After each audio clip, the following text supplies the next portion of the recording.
ஜெபத்தை கேட்கிறவர் எவ்விதமான காரியங்களை செய்ய இருக்கிறார். சங்கீதக்காரன் மறுபடியும் ஒரு அற்புதமான ஒரு காரியத்தை சொல்லுகிறார். கேட்போமா? சங்கீதம் 102:16. திக்கற்றவர்களுடைய ஜெபத்தை அலட்சியம் பண்ணாமல் அவர்கள் விண்ணப்பத்தை அங்கீகரிப்பார். அன்பானவர்களே, கடந்த நாட்களில் நாம் வேண்டிக் கொண்டோம், ஆண்டவரே ஏழைகள் விட்ட கண்ணீர், ஆண்டவரே அநேகருக்கு நியாயம் கிடைக்கலையப்பா என்று இப்படி பல வகையில் திக்கற்றவர்கள் எப்படி ஒரு பெருமூச்சு சத்தத்தோடு அந்த கர்த்தரை நோக்கி வேண்டும் செய்வார்களோ அவ்விதமாய் நாம் ஒவ்வொரு அதே மனநிலைமையில ஜெபித்தோம்.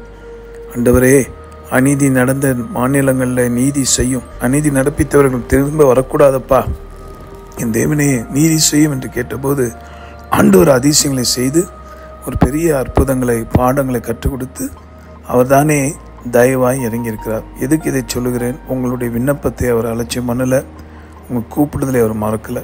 தொடர்ந்து நம்முடைய தேசத்துக்காக நாம் ஜெபிப்போம். பிறர் நலனுக்காக ஜெபிக்கிற உங்களே ஆண்டவர் நினைக்காமல் போக மாட்டார். நிச்சயமாக உங்களையும் உங்கள் குடும்பத்தையும் இன்னும் ஆசீர்வதிப்பார். ஜெபத்தை நிறுத்தாதீங்க. தொடர்ந்து ஸ்தோத்திரத்தோடு கர்த்தரை நோக்கி பார்ப்போமா? நன்றி ஆண்டவரே, இந்த வார்த்தையின்படி உங்களுடைய பிள்ளைகள் ஒவ்வொருவரும் ஆண்டவரே எங்கே தாங்கள் அலட்சியம் பண்ணப்பட்டோமோ, மறக்கப்பட்டோமோ, வேண்டுதல் கேட்கவில்லையோ என்று கலைஞர் நேரத்தில் கர்த்தர் ஒரு அற்புதத்தை செய்தீரப்பா. தேசத்தில் யாராக இருந்தாலும் பாடங்களை கற்றுக் கொடுக்கிறவர் நீர்.